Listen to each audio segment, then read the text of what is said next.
এই যে গাছগুলি দেখছেন এগুলি হচ্ছে ডায়ান্থাস গাছ। আমি এই ট্রেতে একসাথে ডায়ান্থাস, সুইট উইলিয়াম আর চেরিগোল্ড একসাথে দিয়েছিলাম। এই গাছগুলি আর এখানে রাখা সম্ভব নয়, আজ আমি এগুলিকে রিপোর্টিং করব।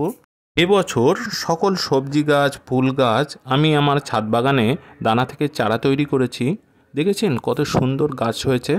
চারা গাছগুলিকে তুলতে গেলে একটু তো শিকড় ছিঁড়বেই, কিন্তু সবসময় চেষ্টা করতে হবে যেন একেবারে গোড়া থেকে মূল যে সমস্ত শিকড়গুলি আছে বড় বড়, সেগুলি যেন ছিঁড়ে না যায়। এইভাবে মাটি রেখে যদি আপনি চারা গাছ তুলতে পারেন সবচেয়ে ভালো হয়। মার্কেট থেকে যে সমস্ত ফুল গাছ আপনারা কেনেন সেগুলি ম্যাক্সিমাম পিজিআর দেয়া, ফলে অল্প সময়ে বড় হয়েছে কিন্তু গাছ আসলে দুর্বল। এই গাছগুলিকে এই শোধন করা মাটিতে আমি বসাবো।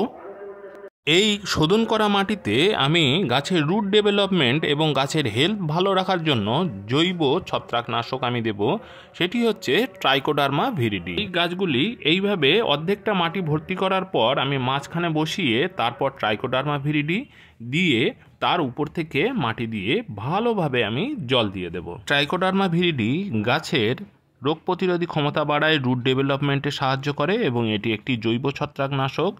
এইভাবে গাছকে মাঝখানে আপনি বসান এবং ভালো করে মাটি একটু চেপে সেট করে দিন।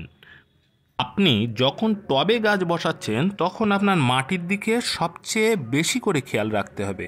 মাটি যত ভালো হবে গাছ তত ভালো হবে। মনে রাখতে হবে গাছ একটি শিশুর মতো, তাকে সঠিক পরিচর্যা করতে পারলেই গাছ আপন খেয়ালে বড় হয়ে উঠবে। মাটি যেহেতু একেবারে শুকনো, সেই কারণে প্রথমে একেবারে গোড়া ভাসিয়ে পুরো মাটিকে ভিজিয়ে দিন। তারপর গাছটি সেট হয়ে যাওয়ার পর অল্প অল্প জল দিলেই যথেষ্ট। এতে পয়সা খরচ কম হবে এবং গাছ হবে অনেক।